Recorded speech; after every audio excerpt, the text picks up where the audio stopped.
Good evening, everybody, and welcome back to another edition of the Center Sports Talk Live. And I must say, some crazy news coming out about a couple of hours ago was shocking. It put on my phone, and I just couldn't believe Rob Gronkowski signing. Well, I shouldn't be saying signing. They got traded to the Tampa Bay to rejoin Tom Brady. Couldn't believe it.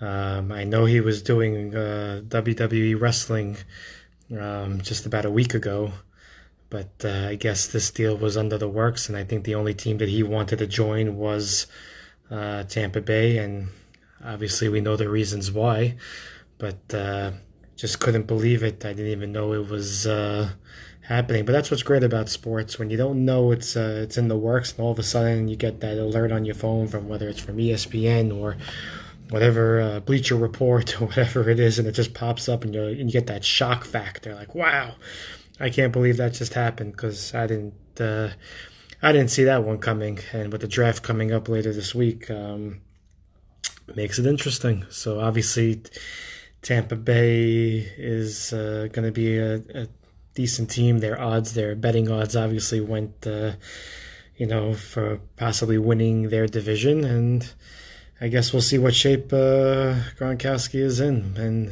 it's a different world in Tampa Bay than it was in New England, and but it's definitely a nice signing for them, I would say.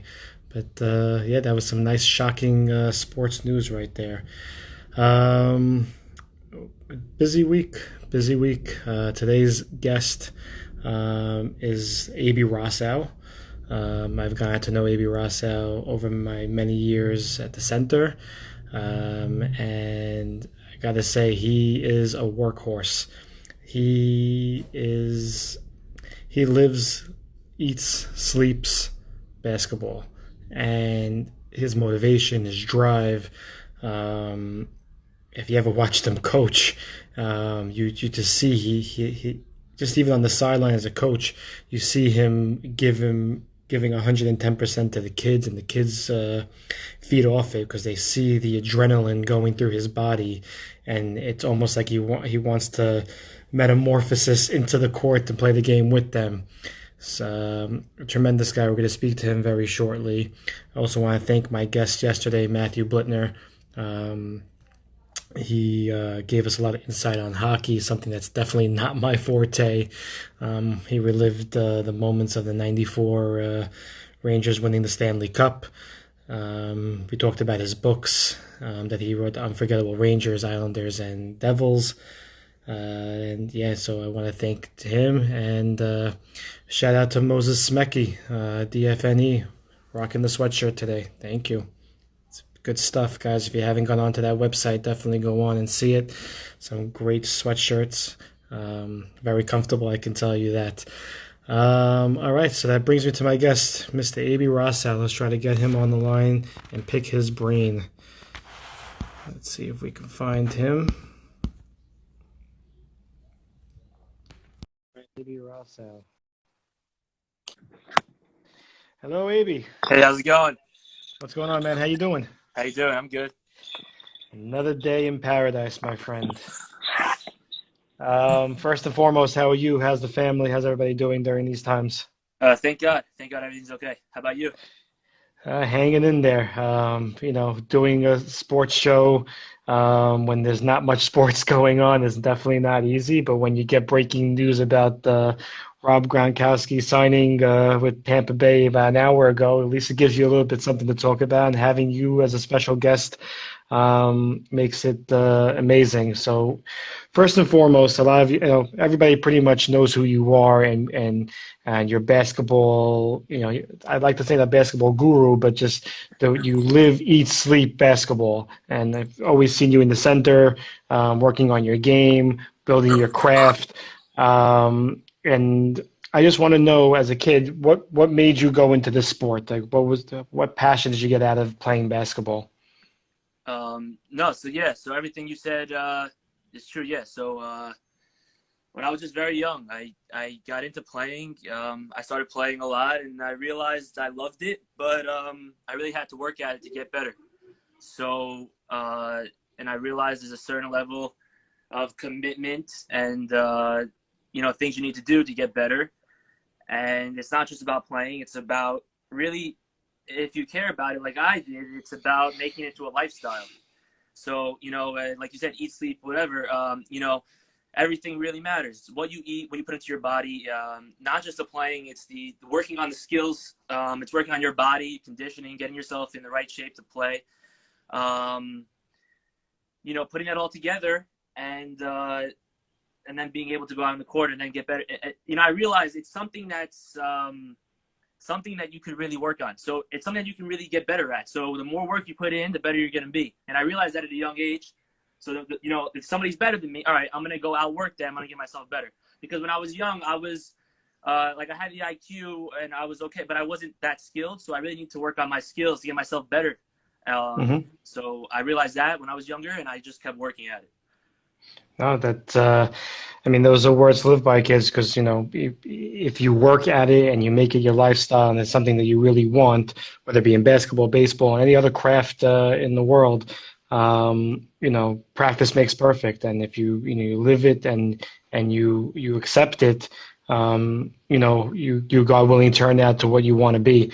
Um, so we're going to go to a little bit forward, and we're going to go into, I guess, high school, or a little bit before high school, when you started playing under Richie Simon, one of the greatest coaches of all time.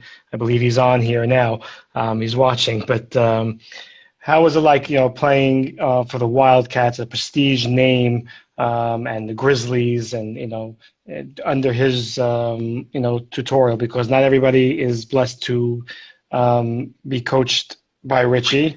And everybody who's been in the center sees all the banners around there. Tell us about that. Yeah, so playing for Richie is it was a lot of fun. It was really good experience. He's one of those coaches that he trusts you. He trusts you to let you do. He sort of lets the kids. Obviously he's there. He's coaching. He's loud on the sidelines, but he expects a lot from you without having to say so much. So, like we discussed the game plan before. We know what we're doing. We go in there. We play. He lets the kids really do a lot. When he needs to step in, he'll step in. But it was a lot of fun. It's sort of it's different than playing. It's a different style of basketball than how I've played in other places. It was a lot of fun to play. And we had, I think, a couple of championships to show for it, I think. So I don't remember. I remember we had one. I'm not sure if we had another, but I'm pretty sure we did. It was a lot of fun. It was a great experience. So I've gotten my first taste of watching you coach when you coached for Ballers one season. I think that was, and correct me if I'm wrong, was probably your first stint of coaching, basketball, in the center. Yeah.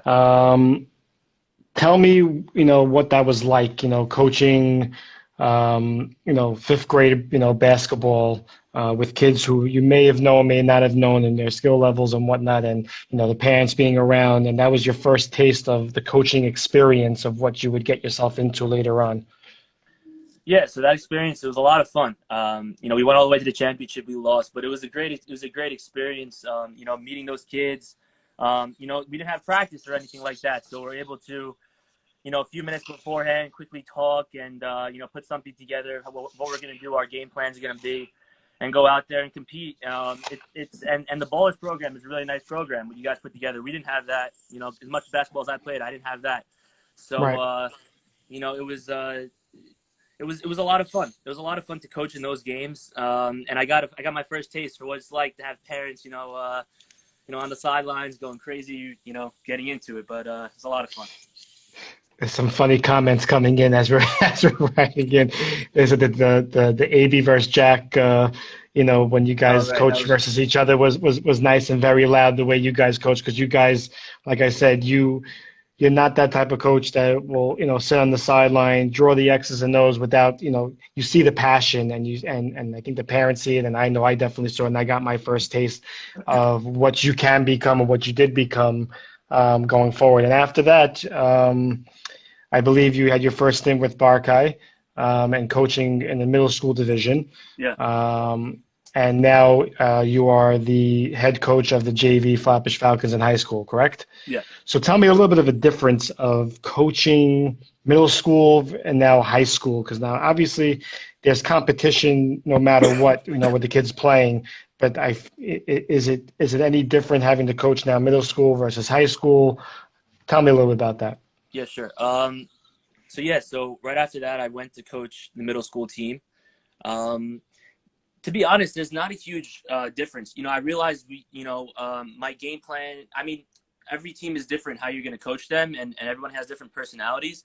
But in terms Hmm. of how you run practices, to me, at least for me, when I ran it at both levels, I ran it the same way, the same intensity, the same. Um, you expect the same from the kids in terms of having respect for each other and you know competing at a high level. Obviously, high school kids can do more than younger kids. That's just what it is. Um, but uh, but yeah, I would say it was a little bit of a transition going into high school because when you're dealing with high school kids, so like when you deal with middle school kids, the kids all they do is think about basketball, right? When they get Hmm. older, you got kids drifting off into other things. Some of them, great, school, pushing themselves, trying to make college, things like that. But other kids, you have kids that get distracted, other things going on. When kids are younger, you work on something. Next week they'll come and say, "Abie, I worked on this." High school, you don't really Right. get that same love for the game all the time. So that's the one little difference. But yeah, and obviously high school it's a little bit more competitive, a lot more teams, and stuff like that. But it's just I approach coaching the same way with both groups. Right. So, for some of you, some may not know, you also played 2 seasons at Hunter College. And, that's, college ball, no matter whether it's D1, D2, D3, or whatever it is a monumental, thing to have happen. Tell us about that experience and being, having to try out and to make the team and, playing in those type of games. Yeah. So it was an amazing experience. I would say the journey to playing college basketball was really what was amazing to do. Going to different camps and going through the recruiting process. Meeting with different coaches. It was a lot of fun. Something that I won't forget.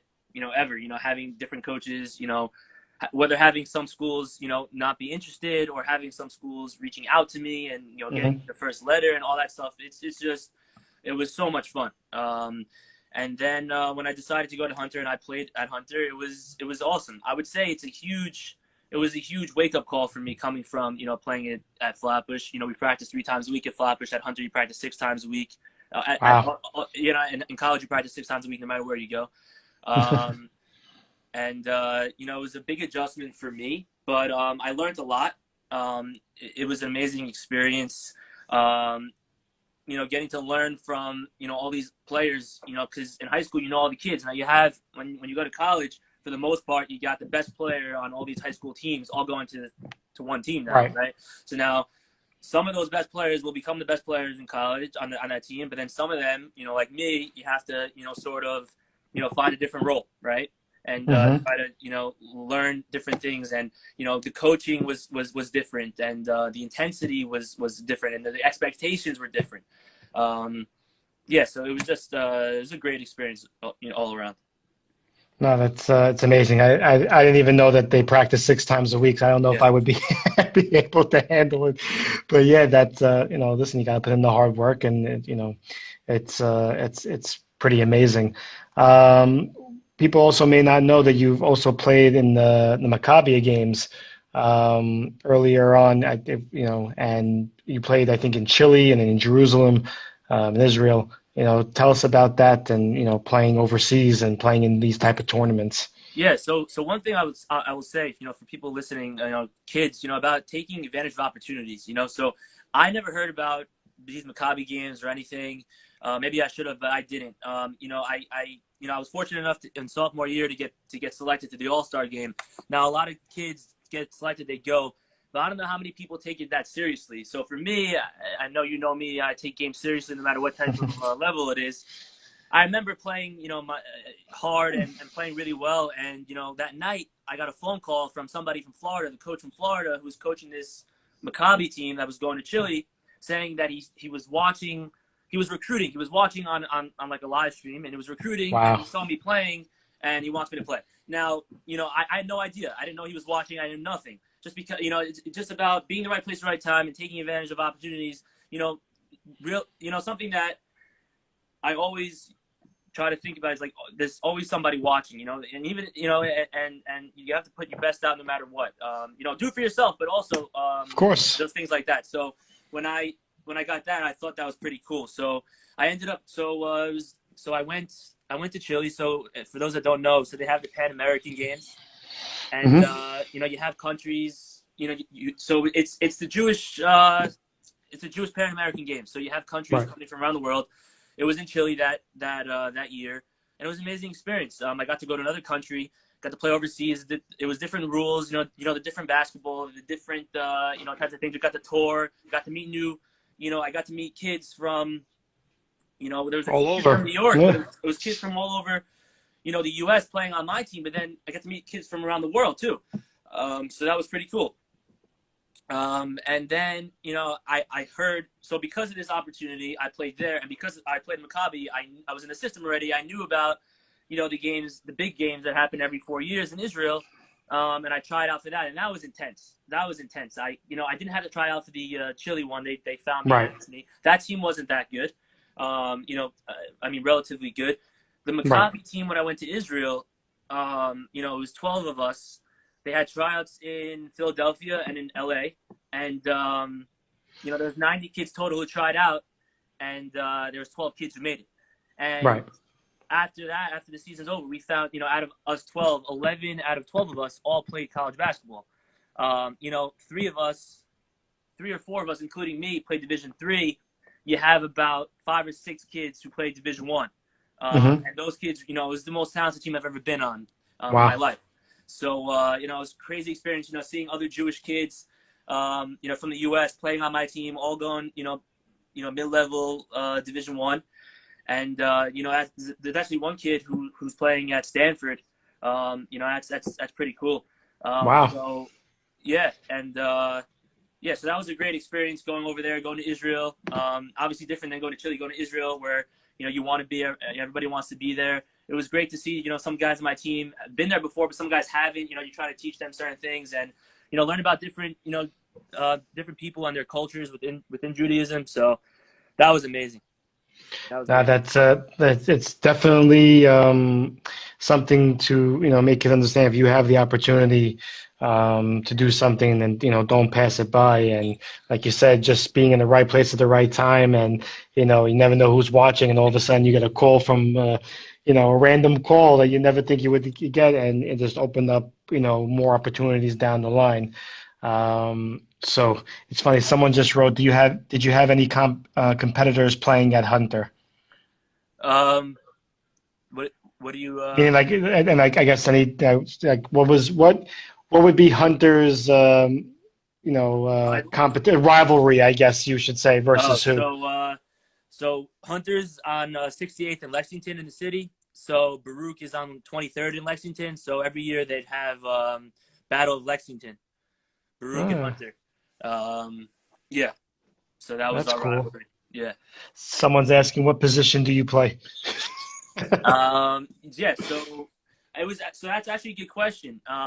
And something I think is important for guys to for players to realize the way basketball is going now. It's sort of positionless. Um, Yeah, it's true. it's positionless, but at the end of the day, you have to do what you have to do for your team. So, for example, I'm in high school, right? I'm freshman, sophomore. I'm one of the biggest kids on the team. And, then I started playing outside, and I realized I'm not the biggest kid. And if I want to go play college basketball, I need to develop. Right. But when I go back and I play for Flatbush, I need to make sure I do what I need to do for the team. I'm not going to go play guard when I don't have anybody playing inside. So you need to, what you need to do at the time, what you need to do to help your team win. But there's no reason not to try to expand your game and develop. So in high school, I was more of, one of our bigger guys got hurt. We weren't that big. I would actually play a forward too. But for the most part, I'd be playing the wing. So You see, that's important because everybody thinks they're in one position, and it's important that everybody works on every aspect of the game because you never know where you're going to need to be called on to play a different position, and it's better always to learn all the crafts of the game, no matter what. And for the fact that you had the mindset to say, hey, I'm not going to hurt Flatbush because I know Flatbush needs me to be the big man for that purposes. But when I'm playing in a different league or not with Flatbush, I may not be the biggest guy, so I have to now learn how to become the role of a guard. It's important, and to have that mindset is it's important, and that's unbelievable. Um, I'm trying to read all the comments that are coming in. So now, I guess, obviously, there's no basketball going on now and no professional sports going on. And you being a head coach now of the JV Flatbush team and you're working with kids also, doing training and things like that. What would you have them do now, which is pretty much the off season, for them to be able to stay ready or to stay, I guess, in shape so that when this fall comes, everybody's ready to go in full swing. What would you have them do? yeah, it's a great question. I was actually speaking to a lot of the players from this past JV team and some other kids. I approached the off season, being being a player and telling kids there's three things I think every player should do. Number one, I think every player in the off season needs to work on conditioning, getting yourself Hmm. in shape. You could say, yeah, I'm fit, I'm this, but being in basketball shape is different than just being in shape. What I mean by that Right. is, you can have you can have somebody who's maybe overweight, but when he's on the court, he's able to, you know, go end to end and compete in the fourth quarter to do everything because he's in basketball shape. He trains his body to be ready to play. So number Right. one, I think is conditioning. No matter how good shape you are over the summer, over the off season, you can always work on your conditioning, getting yourself in better shape, getting stronger, quicker, faster, all those things. Number two, you want to add a few things to your game. So, for example, if you're a really good shooter and people know that because you're a good shooter, what's going to happen? You're going to catch the ball. You're going to be crowded. You got to work on, move to the basket, get to the basket, or a pull-up jump shot. One or two things you want to add to your game. And number three, which I think is important for guys that are really trying to develop, that they forget about. They forget about when they try to develop new things. They forget about what they're really good at. And this is actually the most important thing. So the third thing is, if you're really good at something, continue to work at it and get better at it. So you don't want to be, medium in both. You want Right. to develop something, but still retain what you have and even further develop it.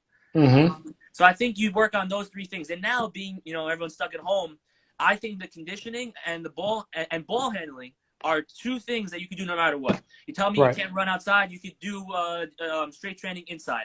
There's plenty of things you could do. Ball handling, as long as you have a basketball, you could work out. You go your backyard. You don't have a hoop, doesn't matter. You can do anything with a basketball to develop. There's no excuses not to get better. So those two things, being in your house and you can't leave right now with everything that's going on, conditioning, staying in shape, and ball handling are two things that you It's could definitely work on.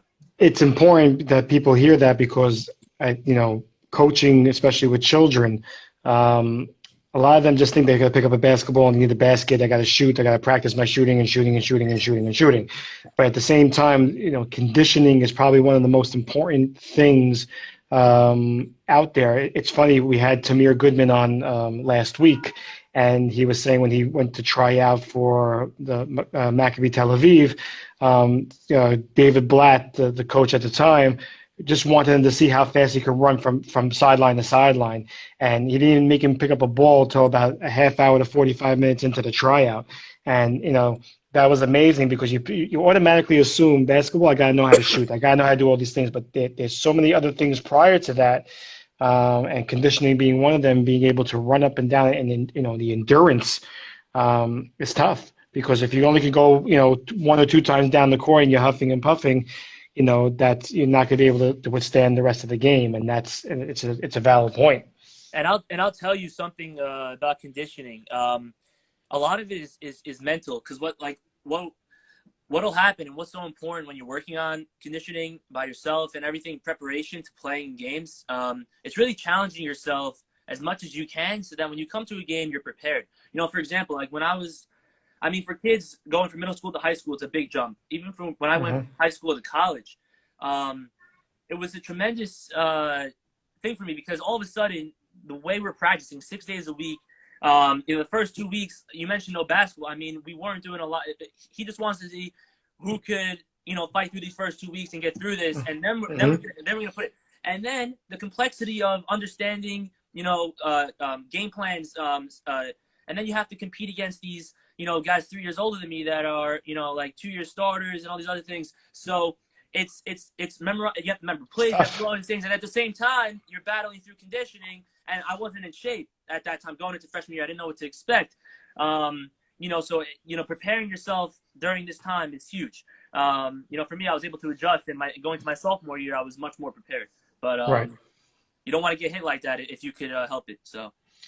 Well, thank you for that. That's very, very important. I guess my next question will go into pro sports for a minute, and pick your brain. We ask a lot of people this question. Obviously the NBA is pretty much on hold, and who knows if they're going to come back. But if you had to pick an MVP of the season, if it ended today, who would that be? Um, I'd probably go with Giannis just because you look at the East. It's not as I mean I guess people would say it's not as competitive, and I got messed up. Not as competitive Yeah. as the West, but at the end, you look at his team. I don't think I guess compared to LeBron, I guess those are the two front runners right now. Yeah. LeBron has a more he has Anthony Davis. He has more. I would say has a better supporting cast than Giannis. And look what he's doing.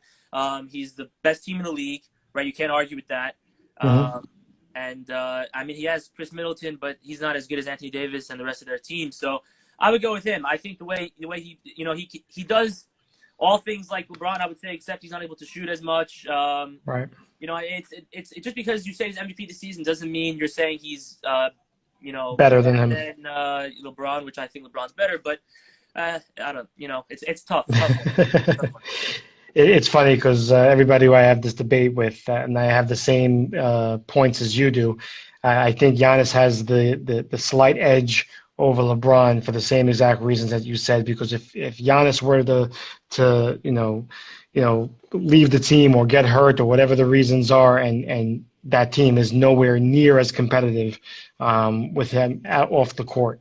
If LeBron were to leave, you still have Anthony Davis, and yes, they're not as good, but I still think Anthony Davis can, sort of carry them a little bit further than Chris Middleton can, or Right. anybody else who's on that.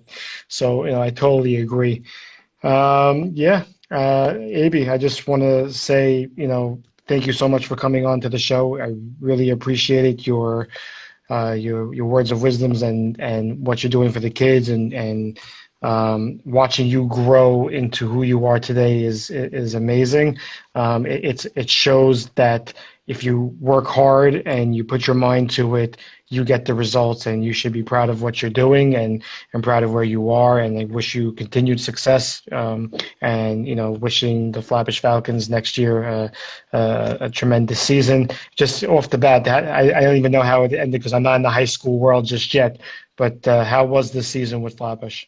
I think it was a great season. Great season for us. It didn't end the way we wanted to. We lost. We had a bye and we lost in that playoff round. But it was a great season. I love coaching those kids. Great for me being my first year coaching high school. Hmm. Going out there and coaching that the group of kids was awesome. So I enjoyed it. It was great. The kids hopefully enjoyed it, and we're looking forward to next season. So. Well, again, I just want to say thank you and wishing you and your family, all good things. And by And the way, by the way, yeah. by the way, a lot of people don't know.